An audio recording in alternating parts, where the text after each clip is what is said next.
seems the new CASIO DW-291 has been getting big dollops of attention. It's known as the super light G-Shock, but it's the price of a family KFC bucket meal. Finger looking good, I'd say. Well, the calories have piled on, and now you'll find this for the price of an Italian wedding meal deal.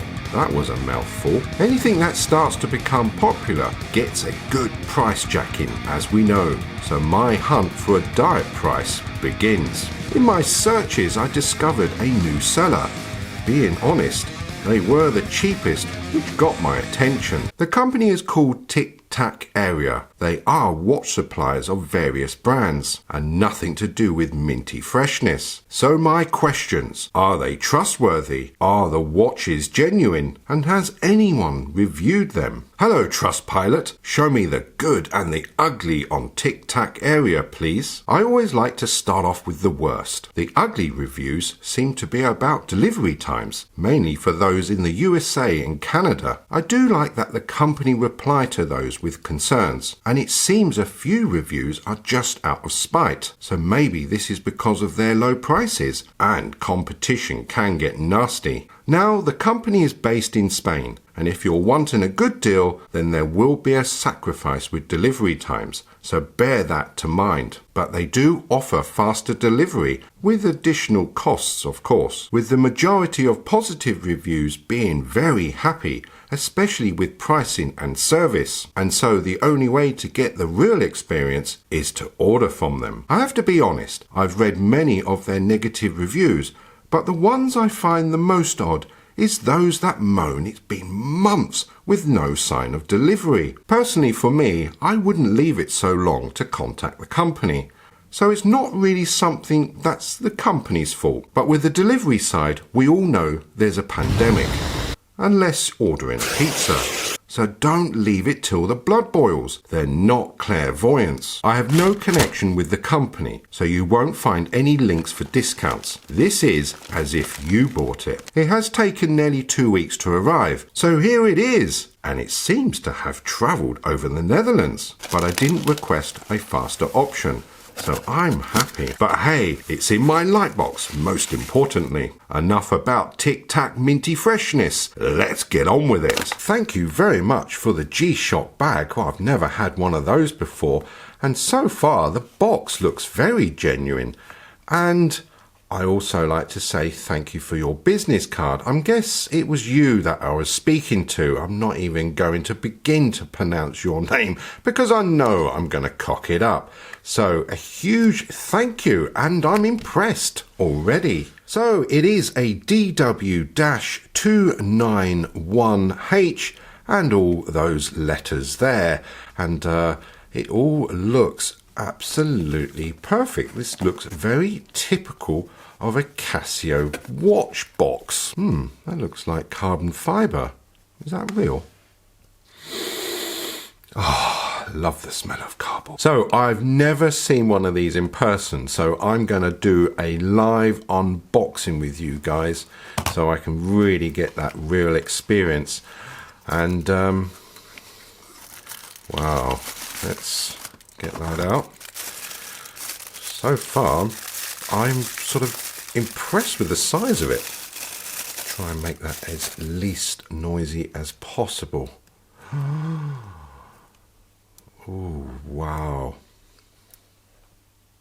Let's sort of just soak this up a little bit. Oh, big buttons. Well, let's get rid of the little pillow there. Well, my first impression is that feels like a G-Shock. I am not kidding you. That is very resiny, silicone-y, I would say. Is it as good quality as a G-Shock? Very close, I have to say. Let's get this big, oversized sticker out of the way. So I've gone for the black version with the yellow tint on the LCD. Just a little bit more me, and also it matches my Batmobile. Wow, really? I thought this was the backlight button there, but it's not. That's all part of the strap. So give me a few moments and let me soak this all up, and then I'll come back with some detail.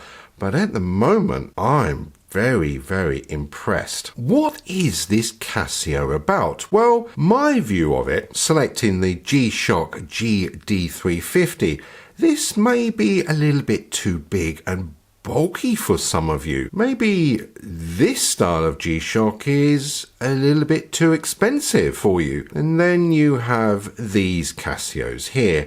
Now, find them a little bit boring. Just a little bit flat for me, and I like a bit more interest in my G-Shocks. I mean, this has all the protection, and this has the extra bulk and features in there. So what is this Casio about? I mean, who are you? Who are you for? Who's your master? This just looks G-Shock. It is screaming G-Shock, but it doesn't have the bulk. And if you're not into these boring Casios. Now, I'm sorry for those who like these, but yeah, they're okay. But for Mr. Rangeman, a little bit too tiny. I want something a little bit more bulky, but this is really hitting all my ticking boxes, especially with those big buttons. I like big buttons. I like that display. It is very crispy indeed. I wonder what the HD stands for. Is that for high definition? That is one thick crystal. Now that's a mineral crystal, but that is proper G-Shock quality. 200 meters of water resistance. So that's for all day wearing. You can be by the pool, you can go snorkeling if you wanted to. I wonder how it copes in seawater. But that is one watch that is nice, it's compact, it's a good size. Talking of size, let's get some measurements. Case width is 46.1, including the buttons it's 49.8. A realistic lug to lug is 56.8. Thickness is 13.8. The lug width is 27 exactly. And being very serious, it tapers down to 20.8. Wow. I wonder how much it weighs. So my GD350 comes in at 76 grams. What are you thinking with this? 63 grams. This one felt lighter. Wow, there it is on my 7.5-inch wrist. Well, it is definitely not lost there. It does have a presence.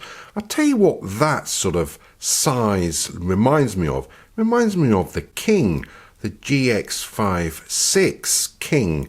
That is about what it would feel like. Doesn't feel heavy at all. It got a little bit of weight.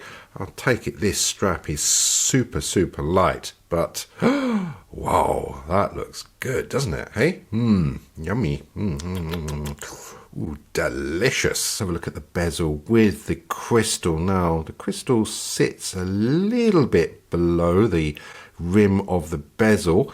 And the bezel does have that metallic sort of finish, especially on this one. Now, I can imagine that all the others have that metallic finish. These are proper screws, stainless steel screws by the looks of it.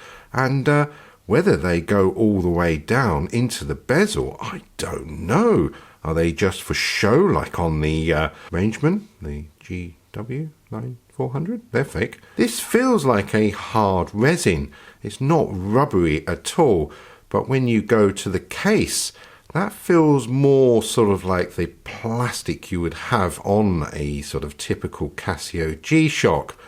And these parts here, they're like with the little gaiters on them. Look, they have those little ridges on there. And I think that's just to give it a bit more sort of a bulk.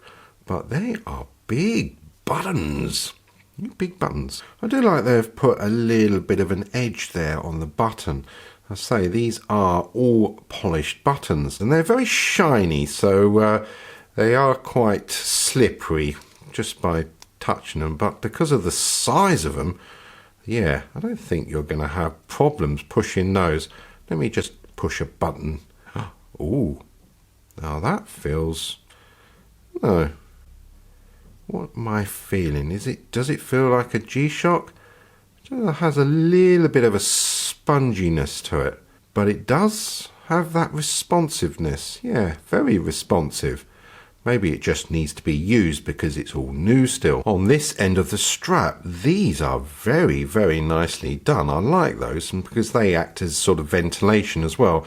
And it does have the ventilation bumps there and on that side as well. Then you've got this style of keeper, and I do like these because if you didn't know, you can rotate them like this with a bit of force, and you can have it with the 2 dots and have that underneath if you prefer. And then it has the resin buckle, and some of you don't like the resin buckle, do you? But I do. Less noisy for a start. Remember, it's good quality. That's an interesting piece of mold I've just noticed. Nice and easy. So what does that actually do? If I feed that on there, and then put that on there, so nice and hugging.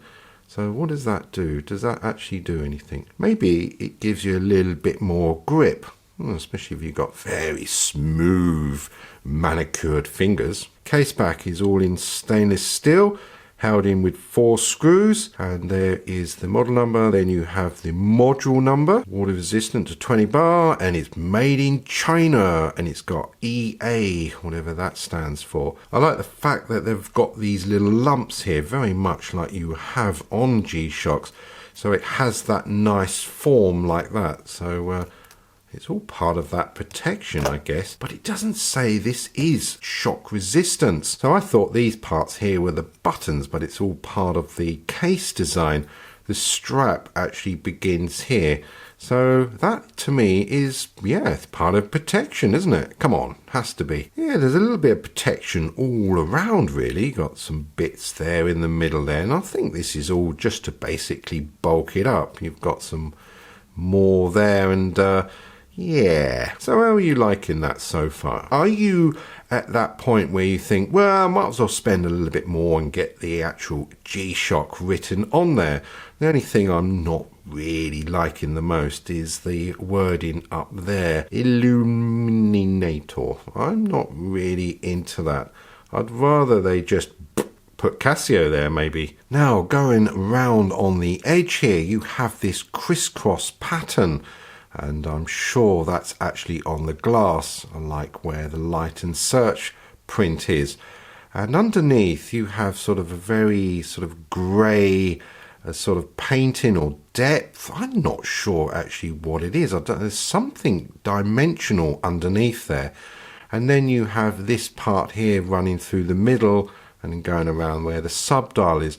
And the plastic finish and the quality is very exact to the GXW56 King. I really do see that. And then you have some printing here with some seconds up to 10, and I say this is very sharp indeed. And up the top there is Casio in this sort of yellowy gold, and this comes with 10-year battery life. So in home time you have the date up here, and I like that it is in 3-letter format. Then you have the month, and then you have the date, and you can't swap this to the English version. Now looking at this subdial, this is really interesting part of this watch, because this just shows the main time. It does nothing else with regards to the print here. That is in gold, and then you have the hour markers with the 12 with a double amount. And here there is a little marker that's ticking away, and this is to do with the seconds. Then you have the minute hand, and then you have the hour hand. So that's 16 minutes past 11, which is what it's showing. And there is the seconds matching up, coming up to 40.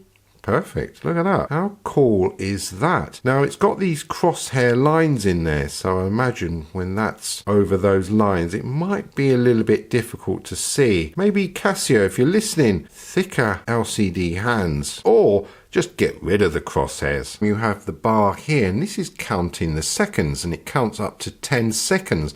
And when it's full, then it starts taking the seconds away. Look at that. Well, that's some animation. I wonder what it does in stopwatch mode. And then you have a very large time there. And I like that the seconds are slightly smaller. And at the bottom of the box, you actually have the user guide. And there is the module. And it's in multi languages. So your vocabulary is going to be amazing. And then it has in the middle, it has your usual sort of information here, including the warranty. And I like that they've actually put their own sticker over it. That keeps it very official indeed. But as this video is going to be a full tutorial, you won't need that. Let's do a tutorial on this. So this is going to be the home screen, and I'm going to refer to the buttons as A, B, C, and D. Nice and easy. Now, does it have a test screen? Usually it's the adjust button, which is A, C, and D. So let's push those together.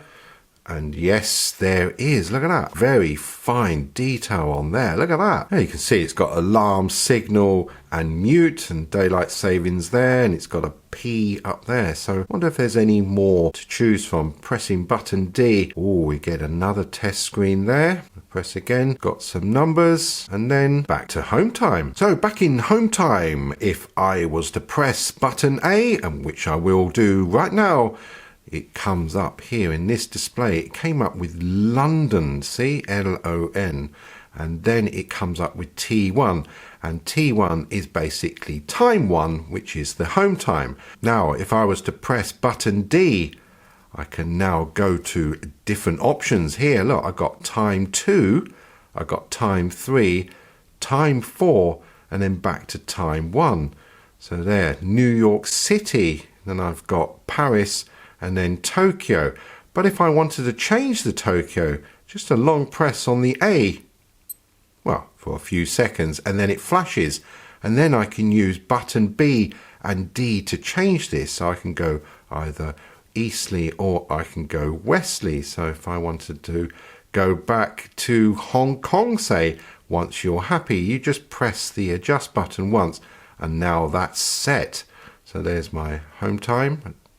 T2, T3, and there's Hong Kong. And if you leave it like this, then it just stays. It doesn't go back. It's when you're in T1, then it goes back to the date automatically. Look, you can see. Oh, but if I was to select, say, T2 and press adjust, anything happens? No. I thought it might actually give the date, but hey, that's just me experimenting. And just to add that there is 48 cities and 31 time zones. So in home time, this sub-dial will always show you your home time. So it's 1:30 at the moment. So if I go through the different city codes there, say New York, that is 8 AM, and that is still showing my London time.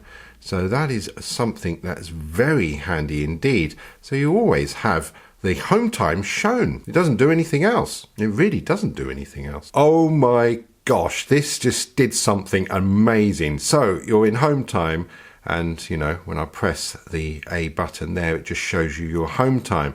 Now, if I say went to New York City as T2, if I press A and B together, makes a chirp.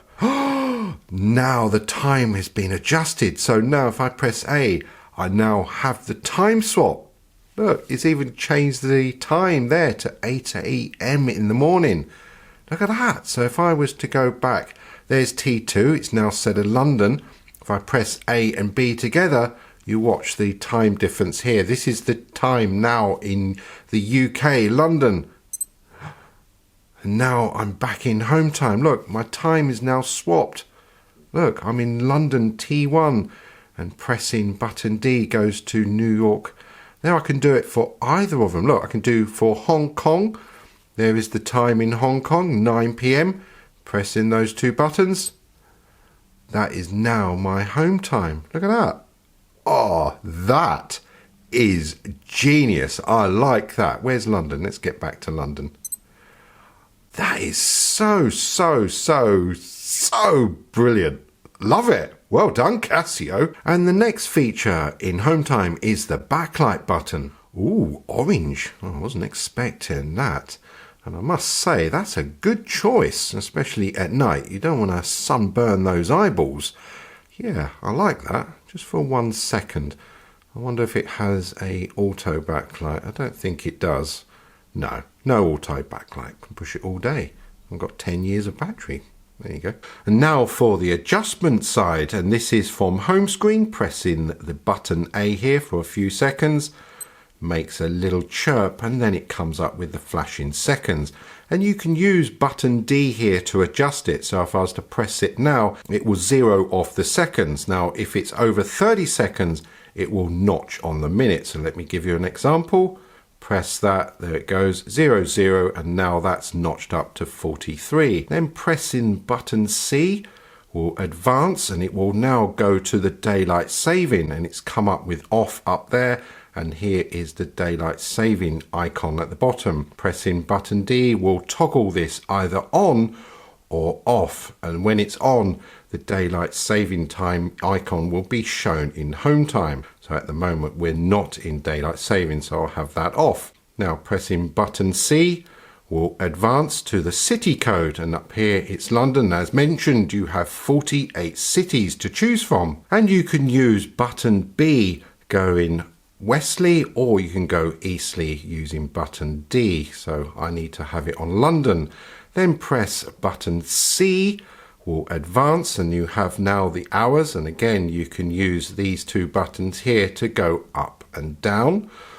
Then pressing again C, you advance on the minutes, and then you have the option to change whether you want it in 24 hours, and using button D you can choose if you want it 24 hours. And note, when it is in 12 hours you do have a little P there, and I like it in 24 hours, so I'm going to opt for that. Then pressing button C, you have the year. Here it goes up to 2099, and so let's just correct that, that's 2021. Then pressing button C, I can advance to the month. There it goes, so we are now in February. Pressing button C, and now I can go to the date, and we are on the 11th, like so. Then pressing button C goes to LT, and this is the light duration. When it's on 1, that's 1.5 seconds. Using button D here, you can increase it to 3 seconds. And I think 1 second is plenty. And then pressing button C, it goes back to the seconds, and then that's complete. And you can cycle through as well, so you don't have to come out of this. But once you are happy, then just press the button A here. The once takes you out of the adjustment. So that's everything covered in home time or home screen. Now I want to take you through the modes here using button C. Pressing mode. First one is WT, that's world time. Pressing again, you have the alarm side. Then you have the timer. Then you have stopwatch. And then back to home time. Just like to point out that when you're going through the modes, you'll actually get some animation going through the center bar there. Let me show you. Look at that. Well, I didn't need to add that, but I like that. That's a nice little add-on there, Casio. And notice that it does make a different chirp once it gets to home time. Listen to this. There we go, slightly higher tone when it's in home time. Now there isn't a quick home feature, so normally you have a long press on the mode button and it takes you back to home time. What this does, if I do a long press, makes a chirp. It actually puts it into mute. Now this is only going to be with regards to the button presses. If you've got the alarm set, then the alarm will still go off, and including the timer. So to turn this off, it's just a long press on the mode button there, button C, makes a chirp, and then mute is taken off. So let's go into the first mode from home time. Pressing button C, it comes up with WT, and the first city code is New York City. Now it doesn't scroll, and just to add that, it does add the date, and there is the time, 8:57 in the morning in New York City. So to advance this and go through the 48 cities, you can only use button D. You could either just press it the once like that, or you can do a longer press and it will zap through like that. Now there is an option, you can change the daylight saving, so just by pressing the button A here for a second or so, makes a chirp, and then it comes up with daylight saving. To turn this off, just a matter of pressing it again for a few seconds and it makes a chirp like that. So I just want to give you an example. If I advance it, you watch the date here, it's on the 11th there, And if I keep pressing, you'll see that it's going to get further easterly, and there it's changed to the 12th. And then when I come back to the other side, you can see it's gone back to the 11th. You can also do a time swap while in world time. So I've picked one here, Mexico. If I press button A and B together, makes a chirp, and now my home time is Mexico, and then that's changed it to London. And also here, this is Mexico time. So if I want to change that back, I just select the city code I need, say it's London, A and B together, swaps it back. That is now my London time, and now that is Mexico time. So from world time, next mode is the alarm. Now the alarm has 5 alarms and an hourly signal alarm. And here it's come up with ALM, and it's showing it's off.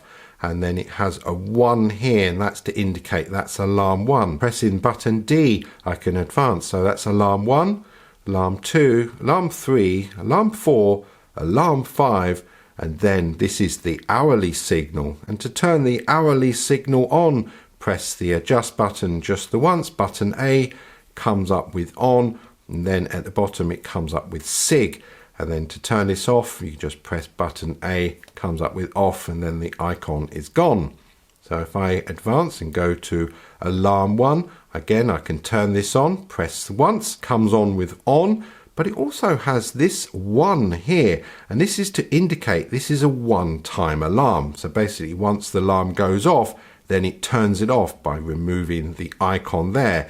But if I press the adjust button there, button A, it now takes it off, and now I have a daily alarm. So every 24 hours this alarm will go off until you press the adjust button and actually turn it off. And I think that's a very cool feature. So let's adjust this and give you an example. So a long press on button A here for a few seconds makes a chirp, and note that it has turned the alarm on and then put the icon down there. Note that the hour is flashing, and you can use button B and D here. You can either go forwards with D, or you can go backwards with B, or with a long press it will go fast like that. And then once you've got your hours set, you press button C, and that would advance on the minutes. And again, you can go through using these 2 buttons here, and then pressing button C again, it comes up just to mark that that is on, and it's on 1, which is a one-time alarm.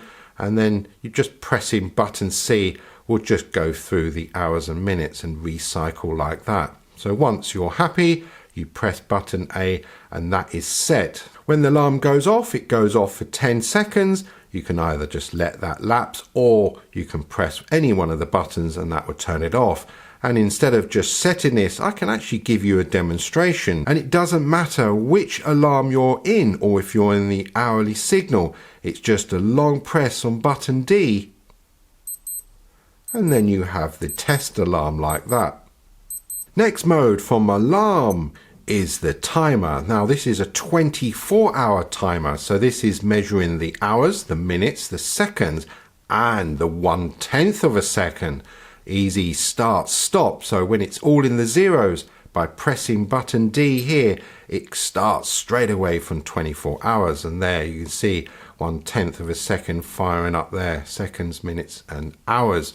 Then it's just a matter of pressing again to stop it, and then pressing A to reset. To adjust the timer, it's just a short press on button A, makes a chirp, and then it starts off with the hours. I can use button B or D here to advance, or I can go backwards with button B, or you can go quickly like that. So let me just reset that back to 0, and then I can press button C, that will advance to the minutes, and again you can go backwards and forwards, and then you can adjust the seconds. Well, that's handy, isn't it? So let's give you a demonstration. I've set that to 10 seconds. And then you can also go back if you've made a mistake. You can press button C, and then you can cycle through like that as often as you like. And then once happy, you press button A, and that's ready to go. So let's start it. Button D makes a chirp, 1/10 of a second. There is no countdown alarm tone for the 10 seconds. So let's hear this out.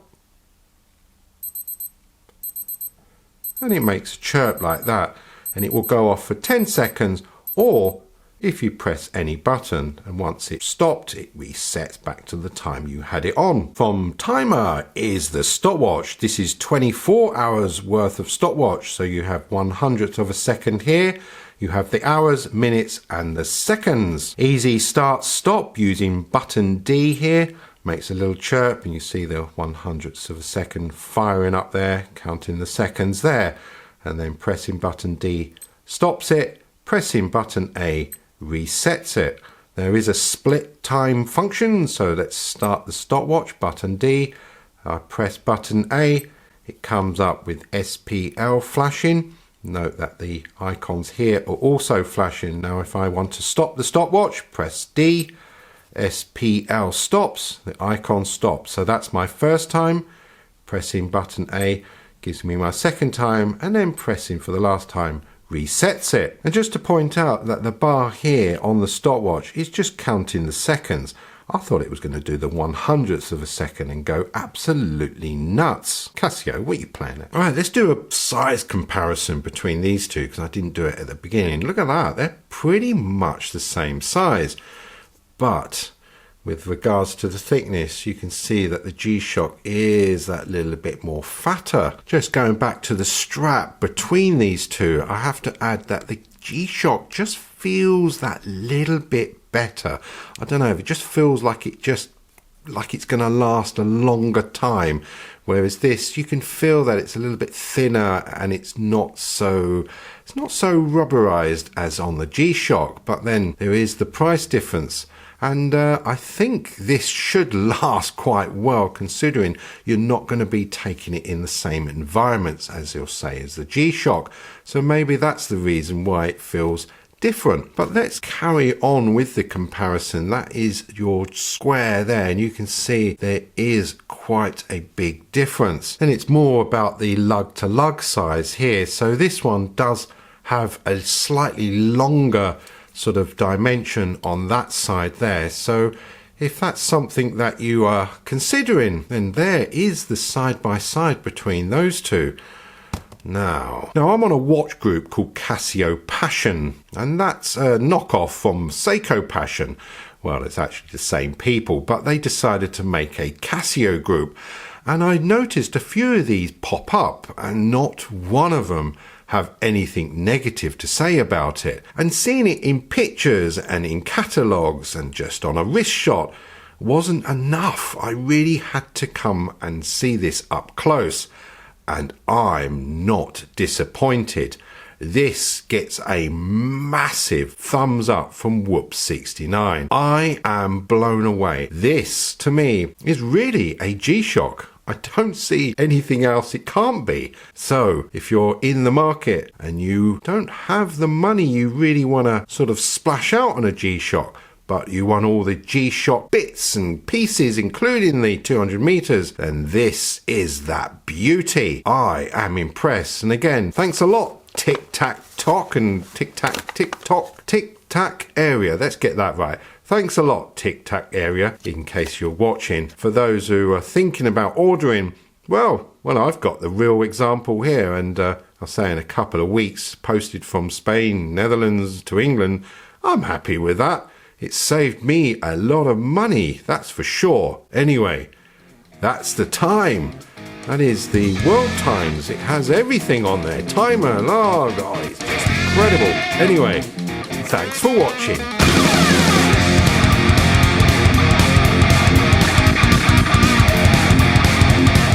Maybe this type of G-Shock and maybe this type of Casio is just a little bit, how can I say it?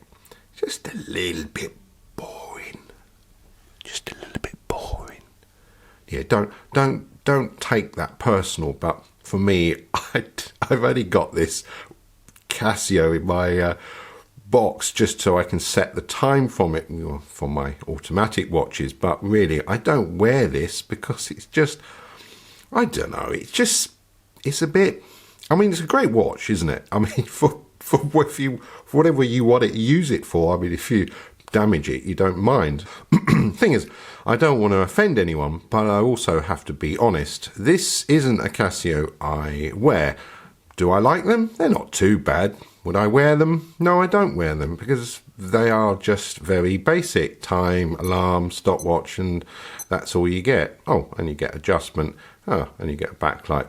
But the thing is, I'd rather wear something like this. It has more functions and features and it's more suited to my big, thick wrist. Whereas if I want to downsize in G-Shocks, then I'd have something in the 500-600 range, the very, very solid